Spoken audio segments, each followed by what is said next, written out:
So the next steps are drawing and cross-hatching. So you're adding more lines. So I'm gonna start here with, the darkest part of my drawing. So you're using your value scale, right? We made the value scale.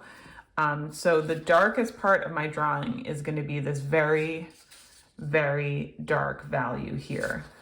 Just gonna I'm putting my value scale right next to me where you can't see it, but I can see it. So I know I can just go in here and start cross-hatching. And while I'm doing this, again, I can be redefining these edges.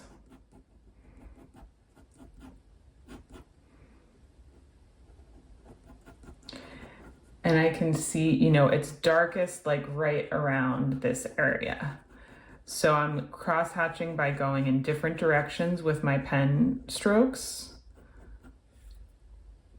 And this goes kind of across, and I'm looking at my image and I'm redefining edges, and this is kind of light as this kind of curves around. So I'm gonna leave some space here make sure I can show that. And I'm gonna use my lines in the direction of this curve to help me bring that curve to life, that three-dimensionality, because we're using value. Now we've used perspective, 1-point perspective, to create the 3 dimensions of this cliff going back into space. And now we're going to add value, light and dark, and atmospheric perspective to give it even more of a sense of depth. So the linear and atmospheric or aerial perspective can be used together. And I'm gonna switch to a darker pen. I got a new 05 pen that I had because mine had been not working so great. And I'm just going in different directions, and I think I need some more diagonal lines. And I'm starting where I know the darkest part of this is, and then I'm kind of feathering it out. So I know this center area is really going to be the darkest part of the drawing. Okay, I think that's enough of that for now because I don't want to get too dark. But I'm gonna set in, now I'm switching to an 03. You can of course be using the same pen. This is not nearly as dark as this other cave. So I'm starting with the 2 big shapes of the cave. So I'm just gonna get it kind of shaded in with some cross hatching, maybe redefine the edges a little bit. And then I'm gonna look at where my next darkest tones are. And there's some in here that this is going to go off the page. Oh, you know what? I didn't do my outline of my my 8x10. So you do want to do that. So you can copy it on your window or your transfer paper, and you can do it in pencil if you want to be able to erase it, but I'm going to do it in pen so you can see how I'm working with the composition. There we go. And that was starting to mess me up because I was like, I don't know where the edge of this is, and I need to know how my composition is going to look. There we go. That's better. That's why the light box is kind of nice. Okay, so I'm going to get this shape in. This is kind of, and then there's more up here that's kind of this shape. So it's kind of like a rounded shape and then a triangle. And you can I make my lines, like I know I've said it before, a little sketchy or light. And that's just the way I make lines, but you can make yours more bold. Try different ways of making lines that work for you. You don't have to do it exactly like I do it. And I'm gonna, I kind of move around I don't know, all over the place, but you can have more bold, solid lines if you want to get them in. So same thing as we did with charcoal. You're coming in and locking in your shadow shapes. But with cross-hatching, you're maybe just starting in one direction, and then you can start using your value scale to make comparisons and seeing what's darker and lighter. So I'm really working on just getting the main shadow shapes in. I do want to get this, the water in, and I'm going to use bold lines here, sort of different lines. And then it goes like this. So I can sort of start to differentiate how that's happening.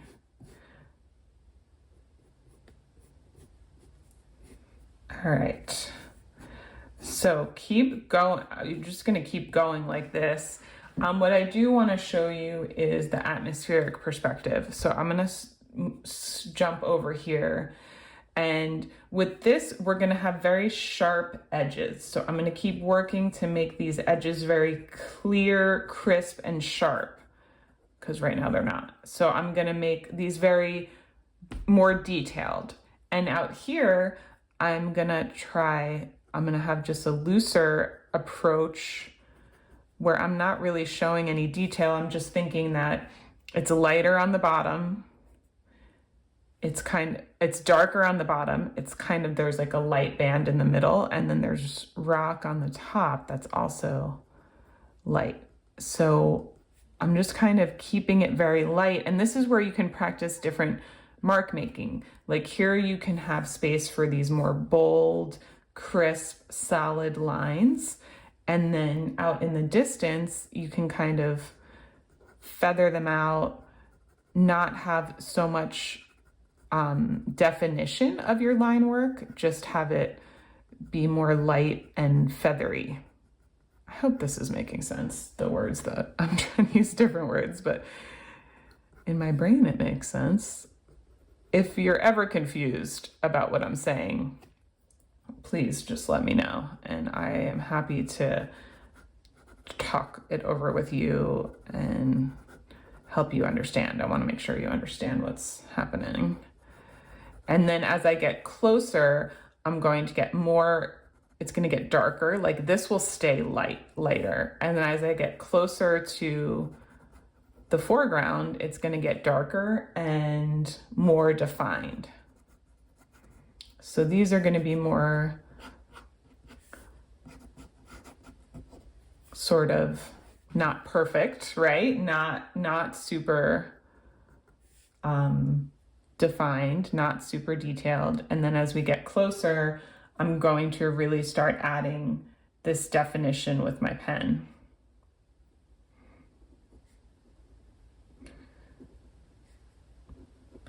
So that the detail is what's going to catch your eye first, catch the viewer's eye first. And then the lighter stuff is going to fade into the back. So detail and darker in the foreground, and then lighter and less detail as it moves back in space to show the atmospheric perspective.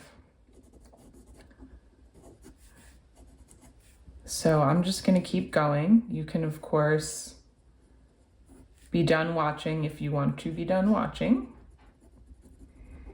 or you can keep watching if it helps. And I'm going to continue defining this space. And I'm not a perfectionist, I think, as I've said several times, because I don't think that perfection exists. And I think you're, trying to reach it is stressful because it's not going to happen. You're not taking a photograph of it. You're not seeing it in person. You're making a drawing of it. And so I'm getting, for me, just like the essence of this place and the basic shapes and stuff down so I can have enjoyment from drawing it. So maybe someone else can look at it, or it can give it as a gift, and then they can have enjoyment by looking at it. It's not, it's not an exact replica of the thing. Of course, there are artists that like to do that, and if you want to do that, that's awesome. But I think most of us have a hard time doing that, and it takes lots and lots of years of practice to do something kind of photorealistic. And so I think adding texture and detail,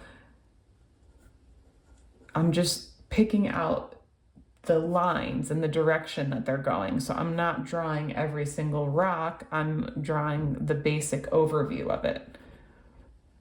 And as I'm going through, I'm just getting more and more detailed. And I'm thinking, like, I see these kind of going like this, and then I see some lines going like this. And I'm just making like a generalization of the way the structure is. I'm not trying to copy every single detail. I'm just trying to make, get these shadow shapes in, get the general structure of the rocks. I think the bottom is going to be easy for me to define. And I think that's an important part where the water hits the rocks. So if I look here, and I'm always looking at my value scale, if I look here at where the water hits the rock is a lot lighter than the water. So I can start sort of feathering out from the water and make a really distinct line where the rock and the water are meeting. So this is going in, and there's some other stuff coming out that I didn't get before, and it's a really dark edge with the water being the dark part. So this is how it helps to like make these comparisons. And so I'm getting this edge of the water in there. So I'm defining the bottom of the rock by shading in the water. And you just keep going. I think a lot of art is just sitting and doing it and taking the time. And when I'm doing this kind of stuff on my own, if I were to finish this whole drawing, it would take hours and hours and hours, and probably through a couple days. So I listen to audiobooks that I get from the library and can download on my phone. I listen to a lot of podcasts. You could have the TV on. You could be talking to someone. Once you get, I think the part where you're drawing and getting the outline and everything in and transferring, that takes a lot of really intense concentration and, making all those adjustments. But once you get to this stage where you're kind of shading, the shading stage, you kind of just going with it, redefining, but you can have something on to keep you company. I find that listening to podcasts or audiobooks, since I'm not looking at anything, they help me work for longer because I don't get bored, or I don't have my brains not going thinking about something else. I'm just like focused on the story in the podcast or the book. And then I can just keep drawing for a very long time. And, this is something you can do. Whoops, excuse me, I dropped my pen cap. This is something you can do over a couple days. And then, this is my darkest. Around the edges is almost as dark as here. So I'm still making these comparisons. So I'm thinking about how dark this cave shape is, and I'm filling in some of the white.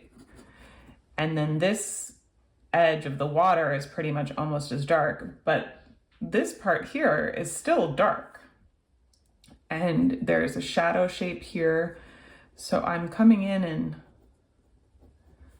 making sure I'm getting those midtones. There's all these values in between this dark, and the lightest light, which in this drawing would be somewhere in the clouds, and maybe some highlights on the water are really light. But everything else is going to be something in between and have some value on it. So just keep creating shapes